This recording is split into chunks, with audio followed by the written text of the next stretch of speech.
Welcome back. What more can the PDP do in its strategy to unseat the APC in 2019 is probably the biggest question on the lips of Nigerians home and abroad.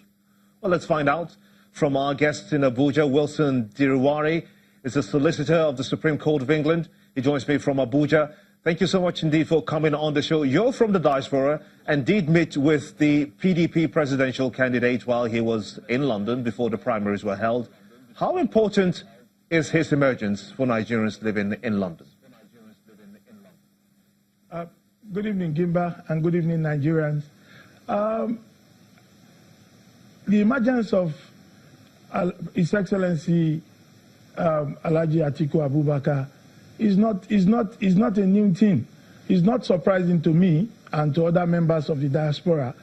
To some persons, it might be new, but when you look at all the persons that came out as candidates that were jostling for these positions, they are good candidates as well. But at the end, when you look at the dossier, when you look at the CVs of these persons, you will see that you won't have any difficulty to say that Alhaji Atiku Abubakar will come out victorious. And let's look at his antecedent. This is somebody who has achieved in the area of business. He's got his private business. He's achieved. He has one of the best universities in the world. In Nigeria today, the American University in Yola. He's done so much. He's employed people, youths.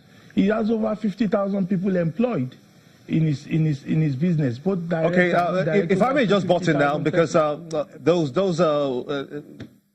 indices that you're reeling out, we know about them already. No, there's no doubt. These are interesting times.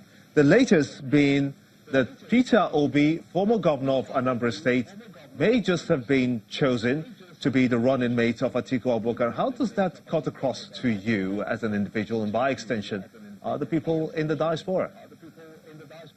Yes, well, to us in diaspora, like I did say before, I want to reiterate that the emergence of Alhaji Atiku Abubakar is a good news for Nigerians and all of Nigerians here in this country and all over the world. We've seen what is going on. We in diaspora, we have lots of things to offer, but it's very difficult for us to come into the country today because there are no good roads, there are no water, there's no electricity.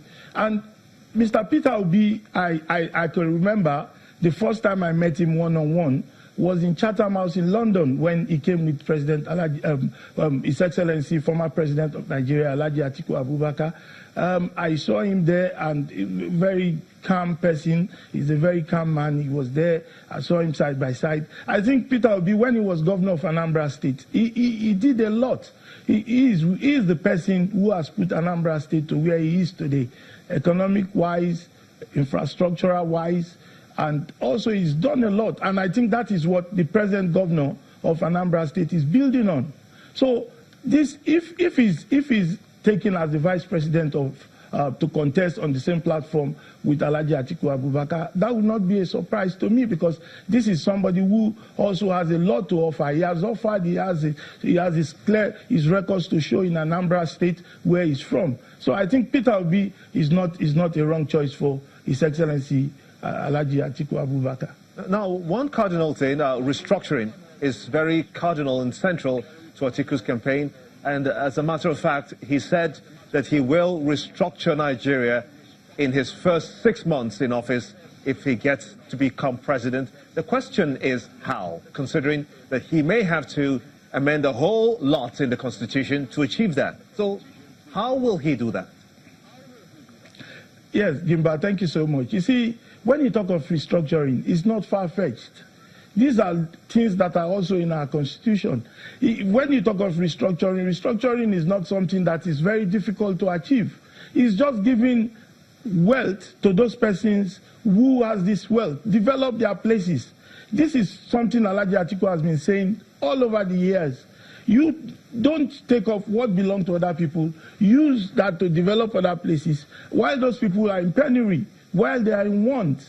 So with the emergence of Alhaji Atiku Abubakar, this issue of restructuring is what we need in Nigeria. Gimba, I flew in from the United Kingdom yesterday to this country. I am, as a solicitor of England and Wales and a barrister and solicitor of Supreme Court of Nigeria, I find it very difficult when I see because persons. I'm wondering if I may just button my apologies, because the emergence of hopefully we'll get those confirmed reports that Peter Obi is the running mate, but as it is now, the Senator Ben Obi has actually said at some point that that slot of the vice presidency for the PDP is now set for the southeastern part of the country. For southeasterners, what does this mean for them if we have a vice president that is coming from that region? What will it mean for the people of the southeast? Yes. Gimba, thank you so much. I'm from Bayelsa State in Nigeria, and I know what it means. For a long time, the people from the southeast have never had the opportunity. I think since the time of Dr. Alex Ekweme, they've not had the opportunity of having a shot at that position. What they need to do is to make sure that somebody from that area, once that is done, Peter Obi or whoever, I strongly support his position. If he's made the vice, given the ticket, that will make people from the southeast, people from the south-south, they in mass, even people from the southwest who are from that ethnic region, all of them will now come in one accord to support President to be His Excellency Alhaji Atiku Abubakar. I think it's a very, very, very, very, it would be a very, very, very good thing if that position is given to somebody from the southeast. Now, you've been hearing and watching the political space. What's your views to the renewed understanding between former President Olusegun Obasanjo and Atiku, who was his vice at that time, politically speaking? At some point, these two won't just see eye to eye. Now, this has happened, and an outright endorsement from the former President Olusegun Obasanjo. In his words, Atiku is the next president. That's what he said. But what's your view to that submission by the former president of the country? Yes. President Olusegun Obasanjo is somebody we respect a lot. And his words cannot be taken for granted. This is somebody who has been in this position twice at different times. He's seen it all. He's speaking from the fatherly point and from a more experienced side. If he has worked it with Alhaji Atiku Abubakar before, he knows his works, he knows when they had they assembled the best economic team. Alhaji Atiku Abubakar headed the economic team. And look at what President Olusegun Obasanjo at that time achieved a lot for this country. Okay. I guess that would be a good place to let it rest. I'm afraid that we're running out of time now, but that's a good place to let it rest. I must thank you so much indeed, Solicitor of the Supreme Court of England, Wilson Diriwari, for talking to me here on State of the Nation. And thank you to you as well for being a part of it. Until I come your way again, I'm Gimba Umar, and this is State of the Nation. Bye for now.